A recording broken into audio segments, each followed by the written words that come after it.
네, 안녕하십니까. 박종린 TV. 네, 부동산 클래스. 여기 부동산 클래스 이게 굉장히 이제 어떻게 재테크는 나쁜 건 아니죠. 아, 재테크를 그럼요. 해야죠. 네, 재테크는 우리 100세 시대에 재테크 뭐 안 하면 안 됩니다. 해야 됩니다, 재테크. 네, 재테크 안녕하세요. 안 하는 사람이 어떻게 보면 바보라고 얘기할 그렇죠, 수 있죠. 그렇죠. 아니 다 하죠. 네. 뭐 구경 아니요, 저 지금까지 못했어요, 그거. 우선은 이제 박종진 선배 열심히 이제 재테크 다시 하실 거죠? 아니, 성공적인 이제 재테크를 위해서. 이제 뭐 해야 아까 이제 많이 된다라는 배우셨으니까. 해야 된다라는 강박관념이 있죠, 지금. 네, 수업료를 좀 많이 네. 내셨기 때문에. 근데 30, 40대는 아예 이 생각이 없었어요. 맞아요. 오직 근로소득으로만 일하느냐고 살아요. 급하니까요.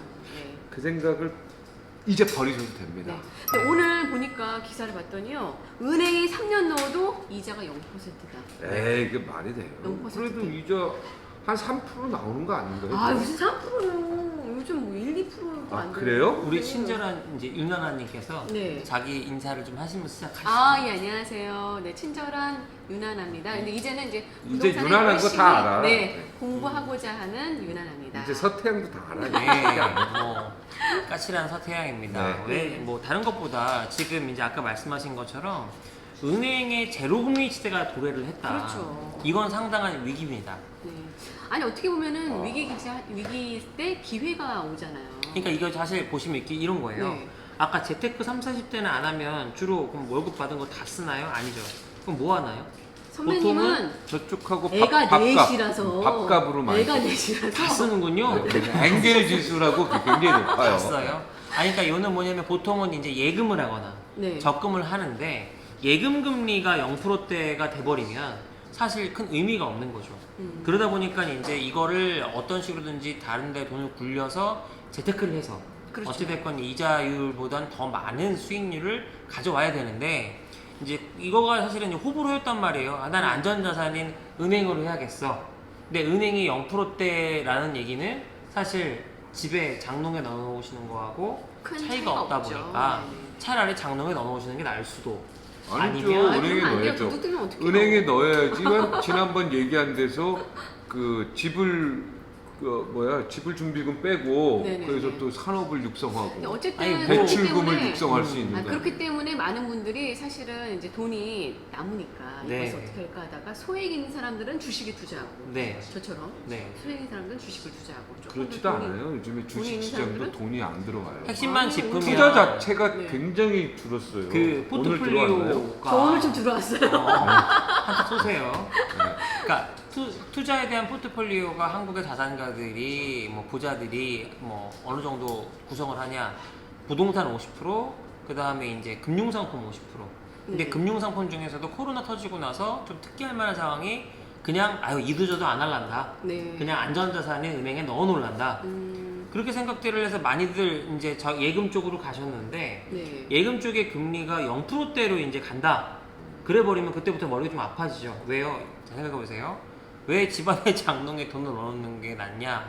이걸 하라는 얘기는 아니지만 예금으로 돈을 넣어놓으시면 결국 그거는 또 이제 나중에 세금을 또 그렇죠. 세금을 카운팅하는 또, 네. 근거가 되실 수 있기 때문에 집에다 둘 수도 그래서 없고. 집에다 금고에다가 넣어놓으신 경우들도 있는데 금융세금이 장기적으로는 보면 결국에는 부동산으로 몰리는 돈이 많다고 봐요. 그러니까 이게 아무리 안 나오는 부동산 같은 경우도 한 2% 3%대 이상은 충분히 나오니까 예금 금리보다는 높은 것이고 이게 만약에 투자로 가게 되면 그러면 사실 10% 20% 이상의 이제 기대를 하다 보니까 그런 부분에서 조금 더 집중해서 볼 수 있지 않을까. 아, 그러면 그렇기 때문에 어떻게 보면 앞으로는 이제 부동산 시장이 네. 절대 떨어질 수가 없다. 특히 서울 같은 경우에는. 근데 뭐 금을 살 수도 있고 블록체인 그 비트코인을 살 수도 있잖아요. 그러니까 근데 비트코인은 잘 비트코인 몰라서 같은 못하고요. 경우는, 네. 금은 사셔도 좋죠.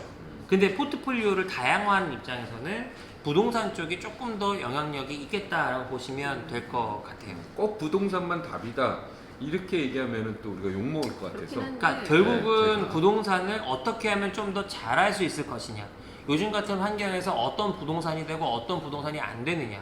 결론적으로 내가 수익률을 5%, 10%, 때로는 20% 이상 누릴 수 있는 게 어떤 종목이 있느냐, 지역은 어디이냐. 이런 부분들을 갖고 조금 더 이제 스터디를 하셔야겠죠. 자, 오늘 주제는 뭡니까?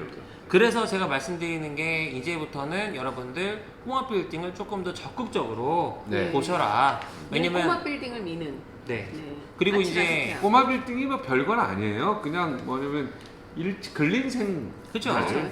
그렇죠. 근린생활 보편적으로 접근할 수 있는 시장이다. 그리고 일단 대출이 80% 정도는 나와주니까 서울에 있는 꼬마 빌딩을 매입해서 어떤 분들은 바로 팔고 준공이 나자마자 네. 어떤 분들은 갖고 있다가 임차인 맞춰서 팔고 음. 어떤 분들은 갖고 있다가 한 4년 정도 있다 세금 혜택 보면서 팔고 뭐 이런 유형들이 있어요. 네. 근데 그런 것들이 실제 이제 물건에 따라서 어떻게 보시면 되시는지를 또 같이 최초 자금이 어느 정도 있어야지 꼬마 빌딩에 그러니까. 도전해 볼 수 있습니까? 나 그게 궁금해. 어느 한 정도 5억 정도부터 시작할 것 같아요. 5억. 내가 5억. 욕심이 많지 않으면.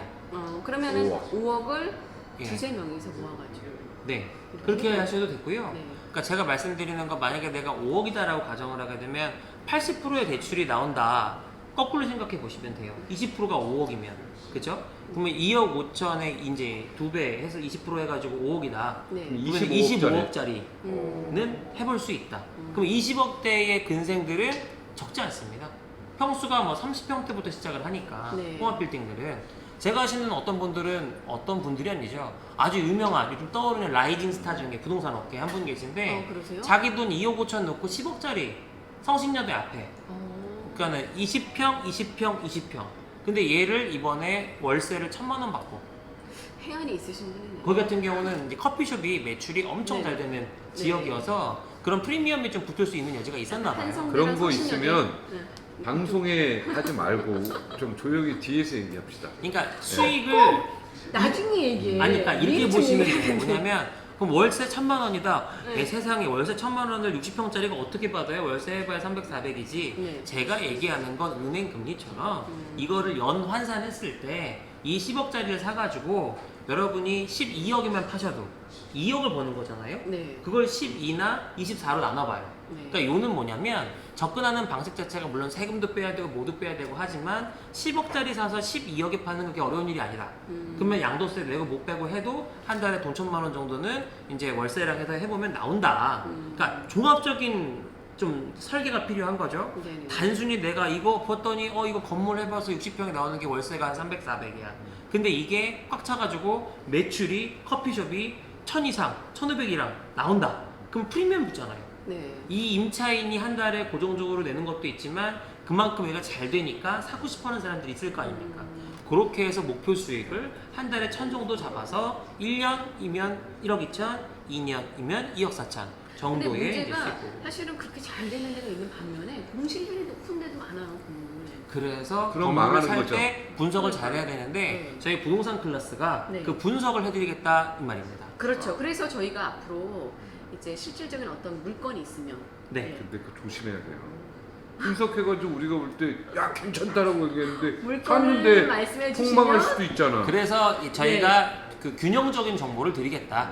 장점은 뭐고 뭐고, 단점은 단점은 뭐다. 뭐다. 그러니까 저희가 분석했을 때 가장 좋은 건 네. 월세 수입으로 만족을 하는 월급 주는 꼬마 빌딩으로 갈 거냐 네. 아니면 나중에 시세 차익으로 돈을 버는 시세 차익형 그러니까 내가 나중에 팔 때 돈을 버는 쪽으로 갈 거냐 네. 이 두 가지 중에 어떤 유형이다. 네. 그래서 이건 두 개 정도 다 하고 수익이- 싶지 무슨 시세 차익도 나중에 아니, 그래도 보고 월세도 많이 어쨌든 받고. 지금 문과도 급전이 가고 필요한 싶고 사람이 있고. 이과도 가고 싶은데 우리나라 선택했잖아요. 문과 이과예요. 요즘 문이과 우리 없어진 거 문과 우리 알죠? 문과 그랬어? 문이과 없어졌습니다. 이거 같은 이거 영문과. 아, 그만하세요. 여기까지. 네. 네. 그래서 다음 주부터 뭐냐면 또 영문과 실제 얘기. 공인중개사들의 물건도 받아보고 이 방송을 보시는 공인중개사분들이 연락을 주시면 저희가 분석을 해서 그러니까 저희가 물건을 알선해서 얼마입니다 이게 아니라 그렇죠. 이런 물건은 장점이 이렇게 있고 있고 이렇게 단점이 있다. 있다. 그래서 이 물건에 관심이 있으신 분은 이 공인중개사랑 한번 연결을 연락을 해보셔라. 해드리겠다. 하지만 결국은 네. 궁극적으로 본인이 잘 선택하셔야 되기 때문에 왜냐면 저희가 그런 파는 것도 건 좀 아니니까 그렇죠. 저희는 컨설팅을 방송을 하고 통해서 의견을 드리고 네, 의견을 드리는 공인중개사가 직접 나오든 전화 연결을 하든 그렇죠 그렇죠. 네. 물건에 대해서 장단점 소개하고 이런 물건이 있다라는 네. 것만 네. 해주시고 그다음에 우리는 이제 여기 컨설팅 업체 대표시니까 네. 분석을 하고 우리는 이제 솔직하게 아예 아니다 기다라고 그냥 그렇죠. 일반 시민 입장에서 저는, 접근을 네. 하도록 그렇게 그러니까 하겠습니다. 제가 해드릴 수 있는 건 양의 이런 기운을 건물을 여자로서. 살려면 초기 비용이 얼마나 들어가고 네. 그 정도. 이런 금액에서는 어느 정도 이익이 예상이 된다. 네. 분석을 해드리는 거죠. 그러니까 나 부동산에서 어떤 물건 받았는데 살까요 말까요? 그건 본인이 이런 물건에 대해서 저희가 의견을 드릴 수는 있다. 네. 매매는 직접 공인중개사랑 진행을 하신다. 네, 그러면 이제 물건이 있으신 분들께서는요, 부동산 분들께서는 저희한테 연락을 주시면 되겠습니다. 네, 그러면 네. 저희가 봐서 소개해드리고 네. 좋은 시청자들이 또 이렇게 있으면 매칭도 해드리고 그러니까요. 매칭은 뭐 영업은 알아서 잘해주시면 되겠습니다. 네. 자, 오늘은 오늘은- 여기까지고요. 예, 네. 오늘은 뭐 이거 다음 주에 이제 건물 얘기해야죠. 뭐 꼬마 빌딩. 광고 프로 같아 이거. 여기까지 아니 우리 광고도 해야 되거든요. 네, 광고도 우리 좀 뭐 우리 해야지. 채널에 아직 광고가 안 붙어가지고 불면 안 되잖아. 스폰서가 붙어야 되는데 그러니까요. 협찬이 네. 붙긴 붙어야 될 텐데. 예. 오늘은 여기서 마치겠습니다. 고맙습니다. 네.